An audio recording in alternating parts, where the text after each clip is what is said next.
Class में हम आप लोग को बताए थे। अच्छा बताइए, अगर आप लोग से पूछा जाए कि अमीबा कैसा जीव है तो क्या कहिएगा? एक कोशिकीय जीव है, कोई डाउट नहीं। क्योंकि रिसेंट पढ़ा है आप लोग को, तो बताइए कि अमीबा जो है किस वर्ग का प्राणी है? प्रोटोजोआ। प्रोटोजोआ वर्ग में ये अमीबा आता है। अमीबा कहाँ पाया जाता है?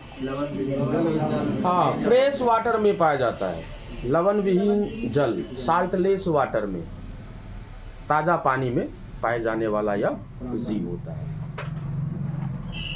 इतना तक हम जो है बताए थे।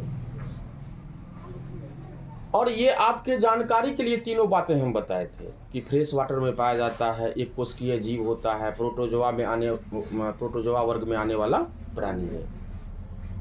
आपको अगर अमीबा में द्विविखंडन आएगा तो ये 3 टॉपिक को लिखना नहीं है, तब लिखना क्या है तो उसको देखना है।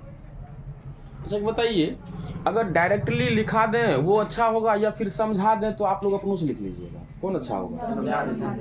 समझना जरूरी है, क्योंकि डायरेक्ट अगर लिखने का बात होता तो बुक मिलता है, सीधा उतार लेते बुक से कॉपी में। क्या बात सही है?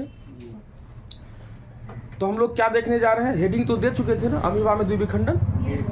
उसको समझना है कि अमीबा में द्विविखंडन कैसे होता है। एकदम इजी है, लेकिन थोड़ा सा माइंड को एकदम केंद्रित करके समझना है।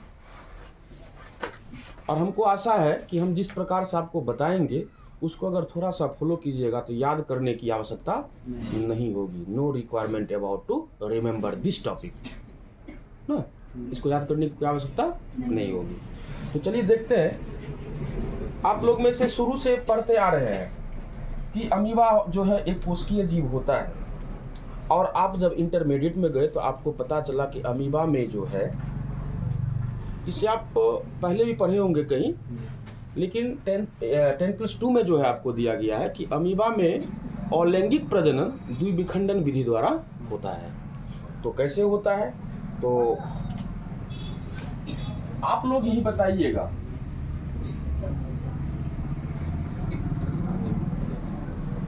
ये कौन सा जीव है? अमीबा। और अमीबा का ये क्या है? केंद्रक।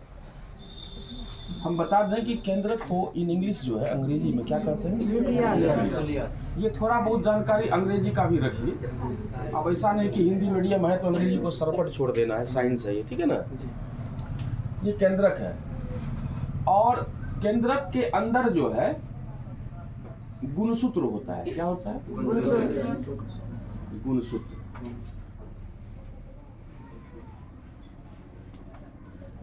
इसको हम लोग कहते हैं क्रोमोसोम। इसको कोई कोई क्रोमोसोम पढ़ता है, कोई क्रोमोजोम भी पढ़ता है ना। लेकिन हिंदी में कल हम क्या लिखे थे? क्रोमोसोम लिखे थे, 100 लिखे थे ना, जॉन ने लिखे थे, इसलिए क्रोमोसोम पर ही अच्छा रहेगा। ये देखिए क्रोमोसोम है, अर्थात गुणसूत्र है।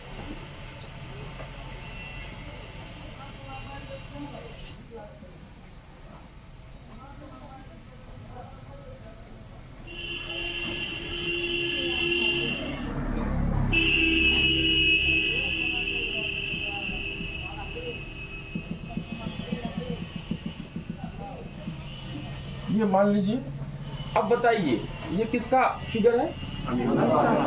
ये किसका फिगर? तो अमीबा में आपने तो बीच वाले भाग को क्या कहा था? केंद्रक। और केंद्रक के चारों तरफ जो द्रव रहता है, केंद्रक के चारों ओर जो द्रव रहता है, ये जो हम दिखा रहे हैं डॉट लाइन, ये इसको हम लोग कहते हैं कोशिका द्रव। और इससे पहले क्लास में हम आप लोग को बताए थे कि अमीबा के केंद्रक में पहले जो है विभाजन हो जाता है, जिससे एक केंद्रक से 2 पुत्री केंद्रक का निर्माण हो जाता है।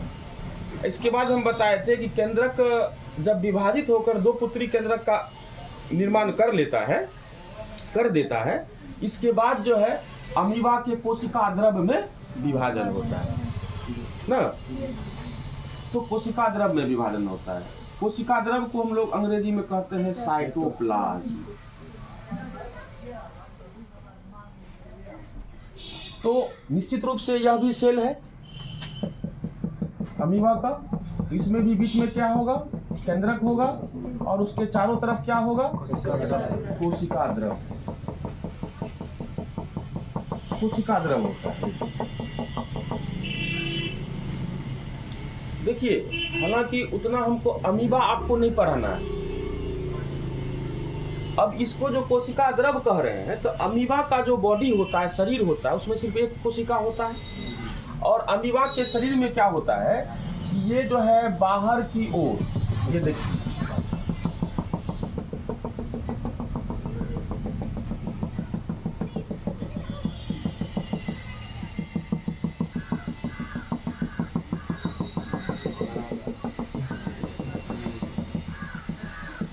ये देखिए, ये बाहर की ओर का द्रव है। इसको कहते हैं बाह्य द्रव। क्या कहते हैं? बाह्य द्रव, एक्टोप्लाज्म। अब बाह्य द्रव के बाद जो ये द्रव है, बीच वाला द्रव, इसको हम लोग कहते हैं अंतः द्रव। तो ये हो गया बाह्य द्रव, और ये क्या हो गया, अंतः द्रव। क्योंकि अंदर की ओर है ना द्रव, इसको क्या कहेंगे, अंतः द्रव। तो इसको हम लोग कहते हैं एक्टोप्लाज्म, इसको कहते हैं इंडोप्लाज्म। और दोनों को जोड़ दीजिएगा, बाह्य द्रव और जोड़ अंतः द्रव, मतलब क्या, बाहर की ओर का द्रव और भीतर की ओर का द्रव, दोनों को एक साथ कर दीजिएगा, तो उसी को कहा जाता है जीव द्रव। क्या कहा जाता है? जीव द्रव। और आप जानिए, दुनिया में कोई भी कोशिका है, सेल है, तो उसका निर्माण किससे हुआ है? जीव द्रव से हुआ। किससे हुआ? जीव द्रव। मतलब क्या, जीव द्रव से कोशिका का निर्माण हुआ, और फिर कोशिका से शरीर का निर्माण हुआ। तो अब जिस जीव में एक वो कोशिका रह गया, उसको एक कोशिकीय जीव कह दिया, और जिसमें अनेक कोशिका हुआ, उसको बहुकोशिकीय जीव। तो बहुकोशिकीय जीव का शरीर हो या एक कोशिकीय जीव का शरीर हो, दोनों के ही शरीर का कोशिका का निर्माण किसके द्वारा होता है? जीव द्रव के द्वारा।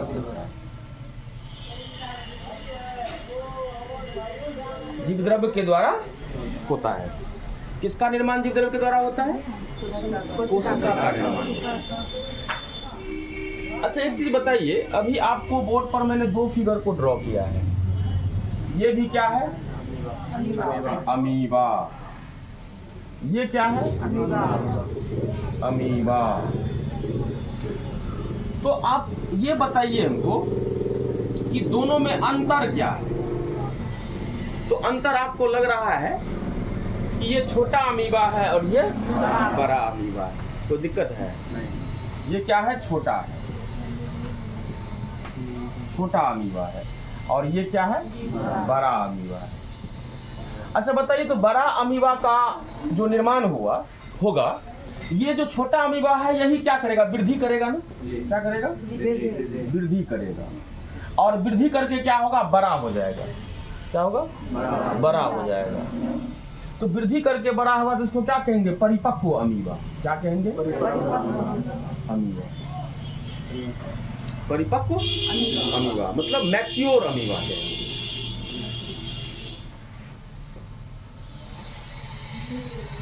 तो आप लोग जहां तक लिखे हैं, थोड़ा सा देखना चाहेंगे, कहां तक लिखा है? अमीबा में अलैंगिक प्रजनन की क्रिया विधि द्वारा होता है, यहाँ तक लिखे ना। उसके नीचे पैराग्राफ चेंज कीजिए और लिखिए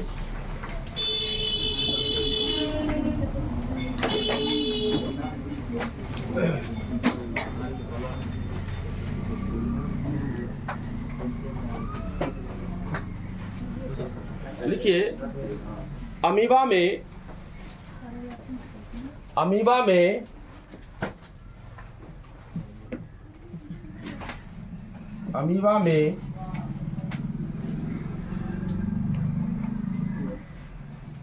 एक निश्चित वृद्धि के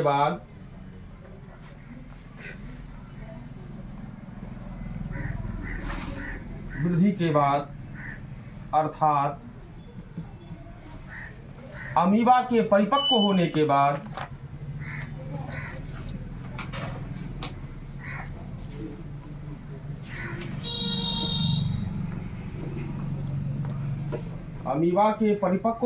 बाद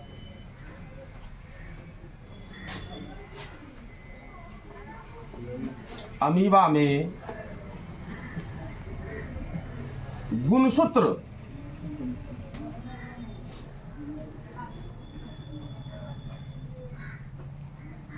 क्रोमोसोम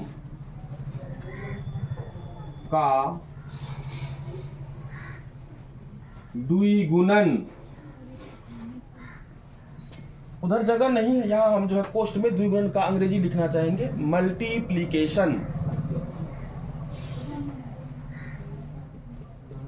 मल्टीप्लिकेशन हो जाता है।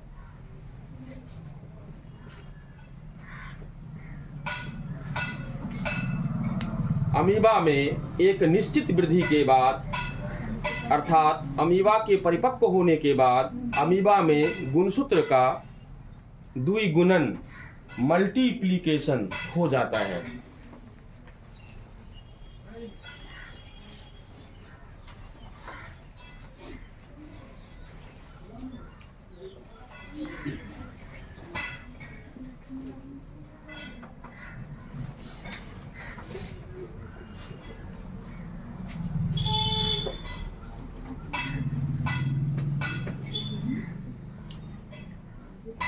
हो गया? Yes, sir.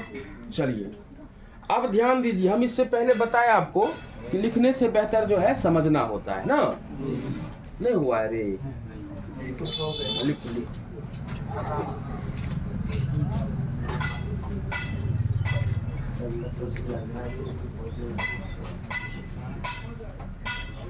देखिए ये छोटा अमीबा है ना, Yes, sir. इसमें क्या हुआ, वृद्धि हुआ, वृद्धि हुआ तो अमीबा का आकार क्या हो गया, बड़ा हो गया।